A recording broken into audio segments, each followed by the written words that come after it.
Okay, Assalamualaikum semua. Apa khabar? Okey. Sekarang ni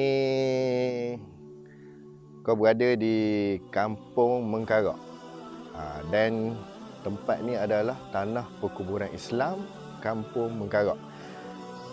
Apa yang menarik di sini sebab tanah perkuburan Islam Kampung Mengkarak ni boleh katakan antara yang terlama di Pahang. Ni ramai orang tak tahu. Tapi memang ini antara yang terlama. Dan di sini ada kubur pusara orang yang membuka tempat ini dulu, yang dikenali sebagai Tok Mengkarak. Okey. Jadi saya pun, kau ni pun tak nak bercakap lama, baik kita pergi tengok pusara Tok Mengkarak. Jom. Di belakang kau ni, di sana tu, itulah dia pusara Tok Mengkarak, di mana batu nisannya menggunakan, orang sini panggil batu sungai lah. Lepas tu nak mengatakan yang bahawa tanah perkuburan Islam ni adalah antara yang terlama di Pahang ni, mari kita lihat contoh-contoh batu. Batu-batu macam ni. Okey, kat sini macam ni. Ini adalah batu nisan lama yang kita pun tak tahu siapa penghuninya, siapa jenazahnya kan. Ni memang dah lama, tak tahulah berapa lama kubur-kubur ni. Di belah sana pun banyak lagi. Tak apa, jom kita jalan. Sebelum kita pergi kubur Tok Mengkarak, yang tu yang memang paling istimewa kat sini, kita tengok dulu kubur-kubur lama yang kita tak tahu siapa tuannya. Okey, jom. Jom tengok. Kita lihat macam mana orang dulu kan. Batu nisannya yang kita rasa istimewa lah. Mana orang Islam, orang Melayu zaman tu kan, dia menggunakan batu-batu macam ni untuk dijadikan nisan.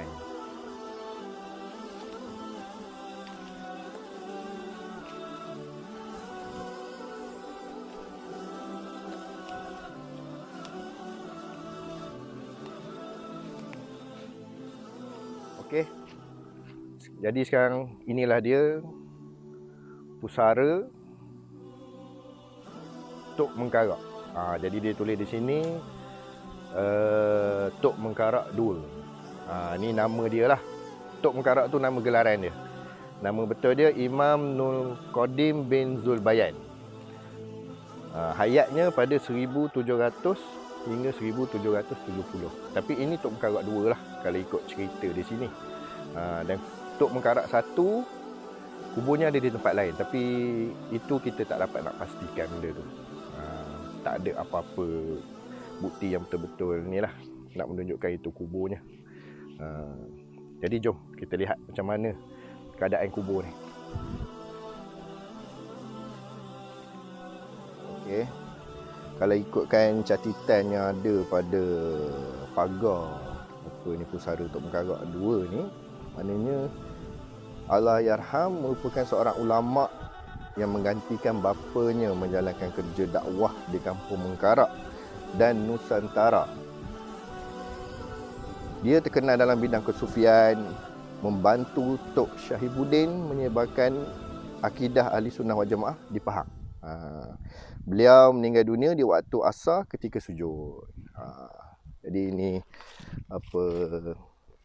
pusara Tok Mengkarak yang kita boleh tengok, di mana ada 2 batu sungai yang dikatakan batu ini hidup dan boleh membesar lagi lah. Mana saiz ni boleh bertambah. Itu mengikut yang inilah yang dikatakan oleh orang-orang tempatan. Berapa lama batu ni kan? Itu yang jadi persoalan tu kan. Tapi kalau ikut catatan tu, Allahyarham meninggal dunia pada tahun 1770. Dah lebih dah 100 tahun. 200 tahun lah. Itulah dia cerita Tok Mengkarak yang perlu diketahui oleh generasi-generasi muda zaman sekarang. Baik. Cerita Tok Mengkarak ni ada banyak versi. Setiap pengkajinya yang melibatkan orang tempatan ada versi masing-masing. Cuma dari segi umumnya bahawa yang saya boleh ceritakan di sini, Tok Mengkarak ni bukan orang biasa-biasa di Pahang. Dia merupakan orang besar dan mengikut satu versi mengatakan Tok Mengkarak ini pernah menguasai kawasan yang cukup luas, di mana dia, saya tidak pasti apa gelarannya waktu itu, tapi dia merupakan orang besar di mana kawasan yang dijaga oleh dia hingga ke Segamat di Johor dan di Rembau Negeri Sembilan. Dan begitulah kehebatan pada waktu itu. Ini mungkin tak terbayang di akal kita lah, sebab dia hidup pun zaman 1700. Okey, sedikit sejarah Tok Mengkarak ni adalah yang saya tahu melalui pembacaan saya. Jadi kalau ikutkan ada satu tulisan ni mengatakan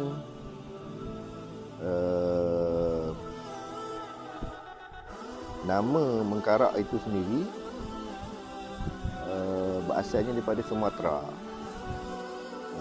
pantai timur Sumatera, di mana ada nama tempat di sana yang digelar Singkarak. Singkarak. Jadi sebut sedikit tentang penemuan Kampung Mengkarak ini.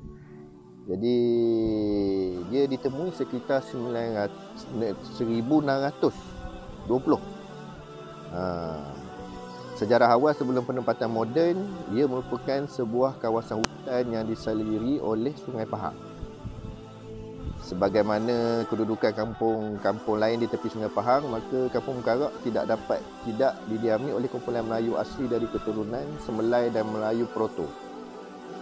Namun tiada bukti kukuh mengenai kaum asli yang menetap di Kampung Mengkarak sebelum tahun 1600.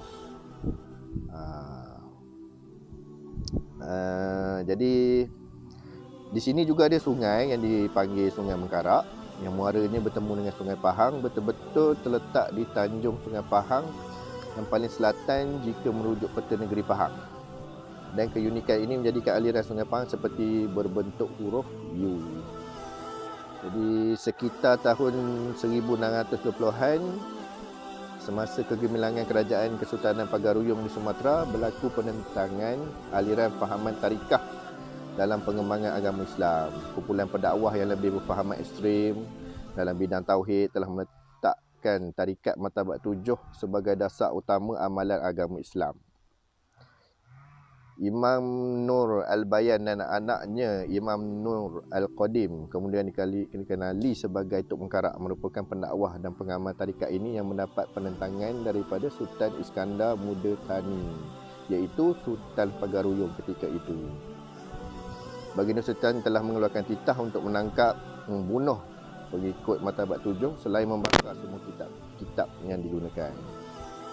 Jadi menyedari ancaman ini, Imam Nur Al-Bayan dan anaknya Imam Nur Al-Qadim serta pengikut-pengikut yang setia dan pengikutnya telah berhijrah ke tanah Melayu untuk mempertahankan ajaran yang dianuti serta mengembangkan agama Islam ke tanah Melayu, terutama untuk kawasan pedalaman negeri Pahang. Penghijrahan ini juga melibatkan waris Kesultanan Pagaruyung yang merasa terancam dengan kuasa sultan yang memerintah. Ada dakwaan bahawa kumpulan ini merupakan waris Kesultanan Pagaruyung yang dipinggirkan, dan dengan salah silah kesultanan ini mereka telah mendapat tempat sebagai pemimpin atau pemerintah di tempat-tempat yang tertentu. Contohnya hubung kait dengan salah silah Kesultanan Sri Menanti Negeri Sembilan, Kesultanan Maharaja Perbejelai di Lipis, dan berkaitan dengan salah silah keluarga di Pekan dan Cenung.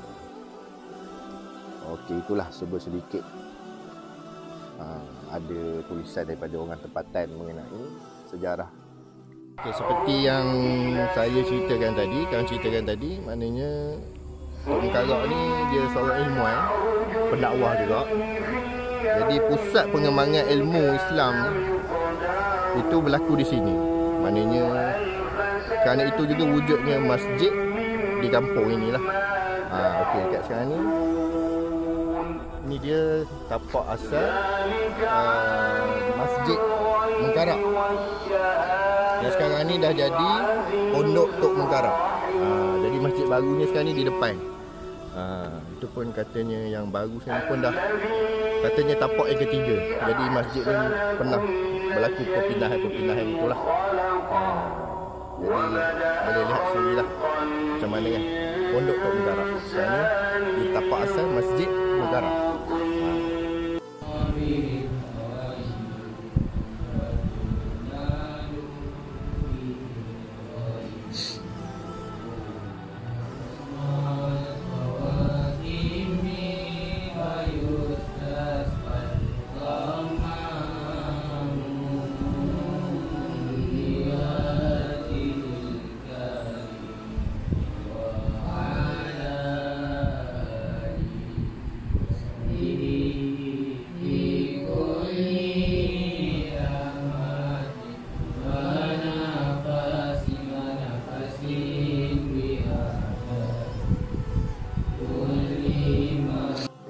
Itulah sedikit sejarah mengenai pembukaan Kampung Mengkarak yang terletak di Bura Pahang ini dan sejarah tokoh yang membuka kampung ini yang merupakan seorang tokoh yang besar.